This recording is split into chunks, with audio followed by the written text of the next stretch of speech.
Abençoados e abençoadas, graça e paz. Hoje, quinta-feira, dia 4 de janeiro de 2023, por volta das 21 horas, eu estou aqui para gravar mais uma pérola da graça de Deus para o entendimento de muitos. Mas a gente sabe que somente aqueles que têm o entendimento dado pelo Espírito Santo, que tão somente aqueles filhos da livre, que o véu já foi tirado de sobre o rosto, que tem a salvação na mente, irão entender, irão compreender. Os demais poderão até assistir, mas irá pairar sobre eles dúvidas, porque eles acreditam em tudo aquilo que é ensinado dentro dos templos religiosos, em tudo aquilo que vem desses simples mortais, com seus achismos, com seus títulos de pastores, de evangelistas, de mestres, apóstolos e tantos outros. Aqueles que se dizem teólogos, aqueles que se dizem eruditos, PhDs, então as pessoas acreditam piamente nos seus ensinos. Como um dia eu fui também um desses, que ensinei. Eu fiz faculdade de teologia, como vocês sabem, eu lecionei faculdade teológica em 3 seminários. Passaram pelas minhas mãos, acredito que milhares de pessoas. Hoje alguns, aspas, pastores de grandes igrejas. Como professor de escola bíblica dominical durante quase 50 anos, quantos alunos passaram pelas minhas mãos? E eu ali ensinando tudo aquilo que o sistema religioso queria que eu ensinasse. As suas narrativas, elas são produzidas por eles. E aí, os incautos saem reproduzindo e faz dessas narrativas uma verdade. Verdade estas que dificilmente eles irão crer, como esta mensagem que vou pregar hoje. A não ser, como eu já disse, se o entendimento vier, se a salvação na mente vier. Então o tema de hoje é: a religião mente quando diz que Jesus foi tentado por um ser espiritual, Satanás. Eu não vou ler, mas é o capítulo 4 de São Mateus. Porque é este capítulo 4 que eles tentam fazer com que as pessoas acreditem que o próprio Cristo foi tentado por esse ser espiritual. Eu estou gravando este vídeo porque esta semana eu deparei com uma pessoa, quando a gente conversava, e quando a gente chegou a esse tema da não existência de Satanás como um ser espiritual, a pessoa citou o capítulo 4 de São Mateus. Mas a Bíblia diz que o Jesus foi tentado pelo diabo. Então ali eu tive a oportunidade de explicar todo esse texto de Mateus capítulo 4. Mas a pessoa questionava. Então, por mais que eu tentasse explicar que ali não era nenhum ser espiritual e que ele estava sendo tentado pela sua própria carne, o seu diabo era a sua carne. Mas vamos lá. Esse ser espiritual, ele não tem nada a ver com Jesus no deserto.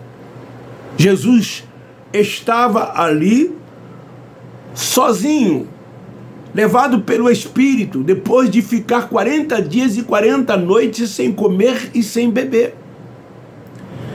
A tentação de Jesus no deserto não foi por um ser espiritual. Esse ser mitológico, estridente, pregado e ensinado pela religião como se fosse de fato uma verdade. Eles querem porque querem que esse ser espiritual venha existir. Eles dizem que esse ser espiritual é nossos inimigos, é nosso inimigo e inimigo também de Deus. E que Deus peleja contra esse inimigo, que Deus guerreia contra esse inimigo. Tem ela era pastora, agora ela é bispa, e ela está sempre com seus flashes na internet. Então ela está sempre falando: ó, Deus guerreia por você, não é você que guerreia, Deus é quem peleja por você, não é você que peleja. E esse pelejar, esse guerrear de Deus é contra esse inimigo, contra esse tal ser espiritual criado pela religião. Então essa mitologia veio das alterações, das traduções, assim como tantos outros ensinos afirmados por esse sistema religioso, que nós dizemos que é perverso, que é cruel e que é mau. Quem viu um espírito tentando Jesus no deserto? Quem viu? Ele viu esse ser espiritual. Se é espírito, como se vê? Mateus escreveu acerca disso, mas ele não viu. Esse relato dele não prova que ele tenha visto esse ser espiritual tentar Jesus no deserto, até mesmo porque ele lá não estava. Até mesmo porque se fosse um espírito, como eu já disse, não tinha como se ver. A Bíblia, ela foi traduzida por um padre chamado João Ferreira de Almeida. E ele teve influência nessa forma de crer ao traduzir do original de forma errada ou erroneamente. E ele fez isso de forma consciente. Ele fazia parte da Igreja Católica Apostólica Romana. E esta igreja, ela sempre ameaçou, ela sempre colocou medo e pavor nos religiosos. E queria prendê-los dentro desse sistema religioso. Assim como os evangélicos, eles ameaçam os filhos de Deus que lá estão, colocando fardos, julgos sobre eles, ameaçando, colocando maldições, amedrontando para que eles de lá não saiam, porque eles têm seus interesses, suas conveniências. É o negócio deles. Eles vivem daquilo. Quanto mais gente, mais oferta. Quanto mais gente, mais dízimo. Sem falar nos status que eles não abrem mão, nos títulos que eles têm, que eles fazem questão de serem chamados por tais títulos. Eu me lembro de um que há pouco tempo, ele não me conhecia, me viu pela primeira vez, e eu o chamei de irmão. Na mesma hora ele me repreendeu: irmão não, pastor, e disse logo o seu nome. Porque é assim que eles querem ser chamados. Eles querem primazia, eles querem honra. Eles têm carteirinhas e fazem questão de exibir as suas carteirinhas. Carteirinhas da igreja local, carteirinha de convenções estaduais e nacional. Eles não abrem mão de títulos. É por isso que eles não saem de lá. Quem o levou ao deserto? É uma pergunta que se faz. O Espírito o levou para ser tentado pelo diabo. Que diabo é esse? Pela sua carne. Quem é esse diabo? Esse diabo não é um ser. Quando a Bíblia trata desse assunto, está falando de um adjetivo. Esse diabo era Moisés, era a lei. A tentação de Jesus foi na sua carne. Porque ele nasceu sob a lei, nascido de mulher. Ele veio para cumprir a lei. Então, se ele veio para cumprir a lei, ele tinha que ser tentado por esta lei, por esse diabo. Ele tinha que ser tentado por Moisés. E exatamente como humano que era, ele ficou 40 dias e 40 noites sem beber e sem comer. Fazia parte desse conjunto que está no Pentateuco das 613 leis do Torá, jejuar. Os judeus jejuavam. Iam a monte, frequentavam o templo, dizimavam, se batizavam, fazia apresentação de crianças, enfim.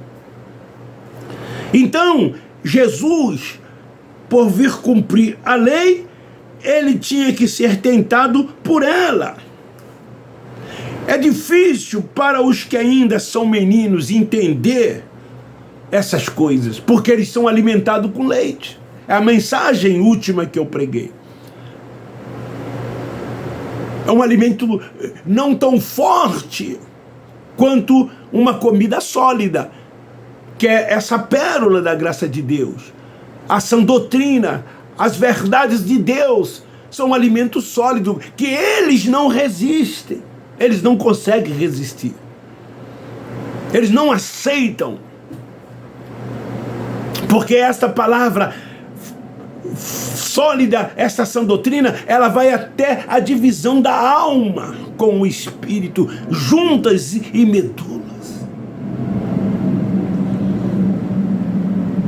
Esse alimento que eles têm dentro desses lugares não o faz crescer na graça e nem no conhecimento de Deus.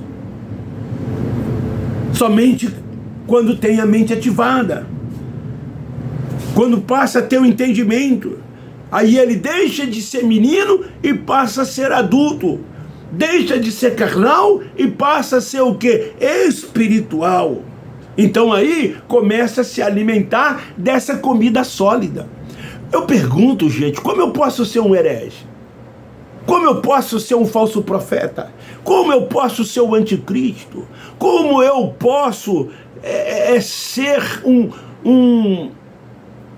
como me intitularam na última denominação que eu frequentei, de apostatado da fé? Como? Se eu procuro aqui enaltecer a soberania de Deus, se eu procuro aqui falar da graça de Deus, dos filhos de Deus que são guiados e dirigidos pelo Espírito Santo, se eu aqui falo das coisas espirituais, se eu não me atenho às coisas da carne, das obras, desses rudimentos, se eu estou sempre voltado para o mundo espiritual de Deus, como eu posso receber esses adjetivos dados por eles à minha pessoa? Porque é assim que eles me veem. Não sou seus irmãos, segundo eles, mas eles são nossos irmãos. Quando eu digo, todos nós somos filhos, inclusive eles. A diferença está que por eles não ter o entendimento, pelo véu está posto sobre o rosto, eles não vivem como filho de Deus. Eles preferem viver sob uma tal liderança espiritual de homens. É aquilo que eles falam, é aquilo que eles dizem. Meu pastor é fulano, eu devo ser submisso a ele, eu tenho que ter um templo. Então eles optam pelos preceitos, pelos rudimentos, pelos achismos do homem, do que pela direção do Espírito Santo de Deus. Então quem é herege? Quem é profano? Somos nós, da graça, que temos esta visão, que temos esse entendimento, que procuramos reconhecer Deus como único, Senhor de todos e de tudo. Que a honra, o poder, a glória e o louvor é dele, tudo é dele, que tudo é a sua vontade, que ninguém pode frustrar a vontade de Deus.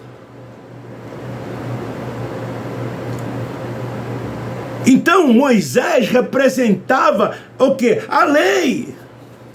Quem trouxe a lei? Foi Moisés, foi dada a ele para que essa lei fosse entregue ao povo de Deus. E quem era o povo de Deus? Eram eles. Somente eles. Mas o Cristo ressuscitado trouxe a graça e a verdade. Graça e verdade essas que podia vir só depois que a lei fosse cumprida. E ela veio. Ele morreu. Após dizer, está consumado. Em tuas mãos entrego o meu espírito. Mas ressuscitou. E agora não era mais o Cristo Nazareno nos dias da sua carne, mas o Cristo ressurreto, ressuscitado.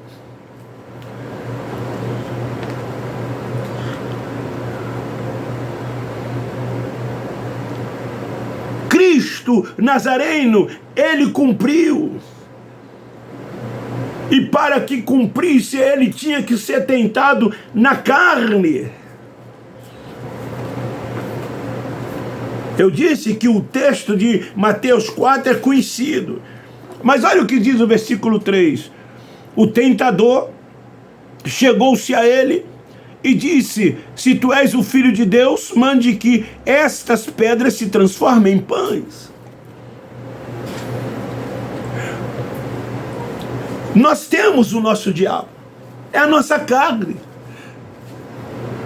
Os carnais, eles só vivem sendo tentados e cedendo muitas das vezes à tentação da carne. Os espirituais não, eles não vivem na prática das obras da carne porque são espirituais, mas ele tem o seu diabo, porque há carne e sangue. E dentro dessa carne e sangue está um espírito que é revestido por ela. Mas como somos guiados e dirigidos pelo Espírito Santo, nós não ficamos voltados para essas obras, pelas coisas materiais, focando nas coisas desta vida, cumprindo rudimento e andando debaixo de achismo de homens. Então o Cristo, ele tinha que ser tentado, porque ele veio para cumprir a lei. Então chegando a ele o acusador, a sua carne, a lei que acusava e condenava. A lei era assim. Ela acusava e condenava. E não é assim que os religiosos se comportam dentro dessas sinagogas. Eles julgam as pessoas porque eles veem as pessoas na carne. E condenam as pessoas. A lei o tentava.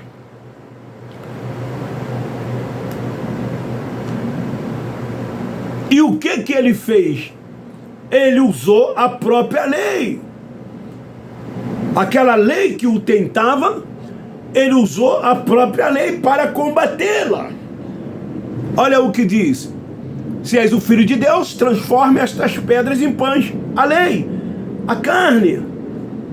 Olha o que a lei, ele combate com a lei, dizendo, não só de pão viverá, mas de toda a palavra que procede da boca de Deus. É o espírito e a carne é o espírito. A carne ali, que era o seu diabo, estava se opondo a ele. Quando ele, em pensamento, é transportado ao pináculo do tempo, ele usa a lei. A carne vem novamente a ele e diz, está escrito na lei, lança-te, se lançares daqui lá embaixo, ele dará ordem aos anjos ao teu respeito. E tu não vai cair, tu não vai tropeçar. Ele usa a lei e responde para a carne, não tentarás o Senhor teu Deus. E por uma terceira vez a carne, que estava acusando-o, disse, tudo isto te darei se prostrardes, me adorardes. E ele disse, somente o Senhor teu Deus, carne, diabo que me tenta, que me acusa, que me condena, somente a ele adorarás e a ele servirás. O ministério que ele estava debaixo dele, o acusava e condenava. Ele estava sob a lei, debaixo da lei. Esta lei o acusava e o condenava. Mas a religião prefere dizer que era um ser que estava ali acusando Jesus, que era um ser espiritual chamado Satanás, que estava ali condenando Jesus. É muito mais fácil arrumar um culpado. E a religião não passa disso. Ela está querendo sempre arrumar um culpado. E o culpado da religião é esse ser espiritual. Tudo é ele. Quando na verdade são as pessoas na sua carne. Em Deuteronômio capítulo 8, versículo 3, diz assim: ele te afligiu e te deixou ter fome, depois te sustentou com o maná que não conhecia e que os teus pais também não conheceram, para te dar a entender que não só de pão vive o homem, mas de toda a palavra que sai da boca do Senhor. O diabo e a lei. É a lei. O diabo era a lei. E não um ser espiritual, como o sistema religioso quer que seja. A lei estava na sua consciência.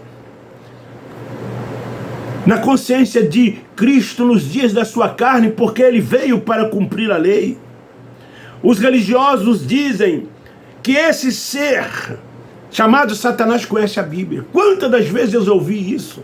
Até o diabo conhece a Bíblia. É assim que eles nos chamam. Eles nos chamam, sim, desse ser espiritual. Porque eles veem esse entendimento que eles não têm. Só que esse entendimento é dado pelo Espírito Santo. Mas eles dizem assim para nós, para nos atacar. Até o diabo conhecem a Bíblia. Porque eles nos chamam desse ser espiritual. Porque nós combatemos o sistema doutrinal deles, as mentiras, os enganos deles, as farsas deles. Nós combatemos todo esse sistema doutrinal. Sabe de onde eles tiraram essa coisa? Desse texto, da tentação de Jesus no deserto. Até o diabo conhece a Bíblia.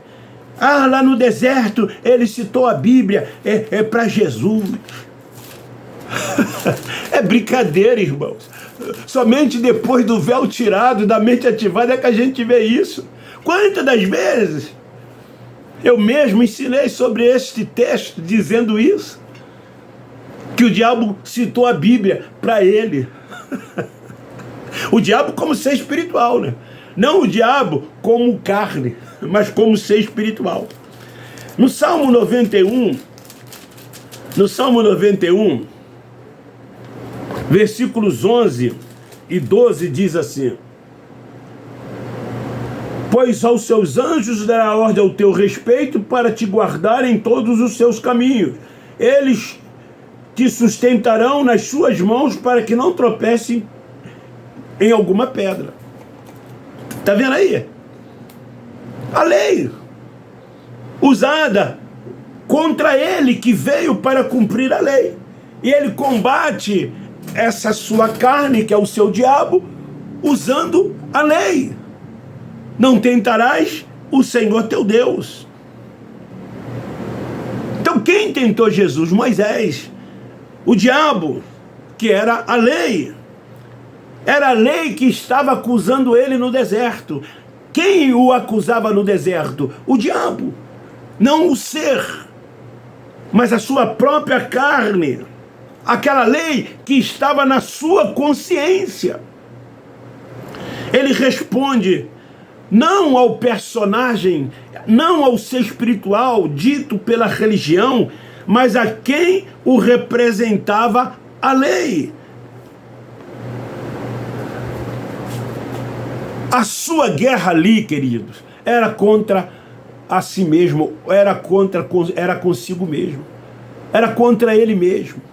Era guerra, ele estava em uma guerra contra ele mesmo. Batalha espiritual na sua mente.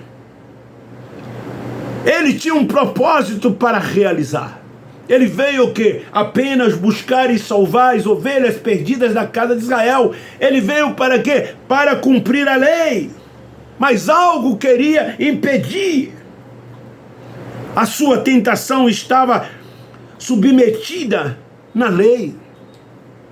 Entendeu você agora? O ministério da graça e do conhecimento de Deus, ele traz maturidade. O ministério da graça e do conhecimento de Deus, ele traz firmeza, ele traz convicção, ele traz descanso. É isto que esse ministério da graça de Deus traz. Quando o entendimento vem, passamos a reinar em vida, a descansar tão somente nele, a crescer, a avançar cada vez mais no entendimento, porque somos guiados e dirigidos pelo Espírito Santo. O Senhor é o Espírito, é a Ele que nós nos submetemos. Nós não vivemos mais em libertinagem, nós não vivemos mais debaixo de rudimentos, nós não vivemos mais cumprindo ordenanças, seja lá as quais forem, porque somos espirituais. Somos um espírito revestido de carne. E não somos carne e sangue que tem um espírito, porque é assim que a religião vê. Eles dizem, você tem que se consagrar, você tem que se santificar, o seu corpo tem que agradar a Deus. Isso é coisas da carne. Eles querem combater com a própria carne. E é por isso que eles vivem e andam assim, cheios de problemas, buscando cura, buscando prosperidade, buscando dias melhores, sempre na expectativa, sempre na esperança de que vai melhorar. Nós não tomamos posse de todas as bênçãos que Ele já nos deu. Já somos curados, já somos abençoados, já somos guardados, já somos protegidos. Isso é o que? Reinar em vida. Isso é o que? Descansar nele. Isso é o que? É andar por fé e viver por fé. Então esta é a palavra de hoje. Divulgue, compartilhe, dê um like. Quem não é inscrito, se inscreve. Vamos fazer esse canal crescer. Eu não estou aqui querendo ganhar dinheiro, eu não estou aqui preocupado com isso. Eu já disse, meu canal não é monetizado. Ele já poderia ter sido monetizado desde que alcançou 1.000 inscritos. Eu estou indo para 4.000. Eu não estou preocupado com isso. Eu estou dando de graça aquilo que de graça eu recebo. Eu nunca pedi aqui Pix de ninguém. Eu nunca aqui pedi oferta de ninguém. Eu gravo de forma precária. Eu estou aqui no meu escritório. Eu tenho um celular à minha frente. Eu não tenho nem um microfone. Eu leio os textos aqui. Eu não tenho um computador para fazer isso. O meu escritório, ele não tem acústica. Por isso que às vezes vocês escutam barulho. Se eu folheio aqui, vocês escutam. Qualquer barulho vocês escutam, é porque eu não tenho acústica. Mas eu não estou preocupado com isso. Eu não estou preocupado com isso. Eu não tenho título. Eu não sou professor, eu não sou pastor, eu não sou nada do que querem me atribuir. Eu sou irmão de vocês, vocês são meus irmãos. Os meus conhecimentos que eu adquiri ao longo, joguei por terra, tanto os teológicos quanto os seculares, porque eu já me aposentei. As minhas formações seculares foram importantes, e são ainda, a nível apenas de experiência. A teológica, nada daquilo me serve. Quando eu usei, eu não tinha entendimento. Quando eu usei, eu era cego. Quando eu usei, eu era um ignorante. E levava pessoas também para o abismo, para o buraco. Era um cego guiando o cego. Hoje, eu tenho certeza, hoje eu tenho convicção. Eu nunca mais pisei numa sinagoga e não piso nem para visitar, porque lá tem maldição. Eu vou ouvir mentira, eu vou ouvir engano, eu vou ver homens querendo dividir a glória de Deus, eu vou ver pessoas querendo aparecer. Essas coisas que nós vamos ver lá dentro, sem falar nos ritos, nas liturgias, sem falar nos cerimoniais, em todas essas coisas. Isso teve a sua importância no mundo dos judeus, na comunidade judaica, porque a lei foi dada a eles e eles não conseguiram cumprir. Cristo veio, o Nazareno, nos dias da sua carne, para cumprir a lei, e ele cumpriu. Isso tudo se foi. Nós que éramos gentios remanescentes, já nascemos justificados por ele, nova criatura. A nossa Jerusalém, ela é espiritual, não é mais física. Por isso que nós não frequentamos templo. Por isso que nós não voltamos para as religiões. Nós não estamos voltados para esses templos, que eles chamam de igreja, para esses homens que dizem serem líderes. Nós não estamos nem aí para eles. O nosso é com ele, com o Espírito Santo. Esta é a palavra. Beijo no seu coração, um forte abraço. Eu termino dizendo, nós da graça de Deus amamos vocês.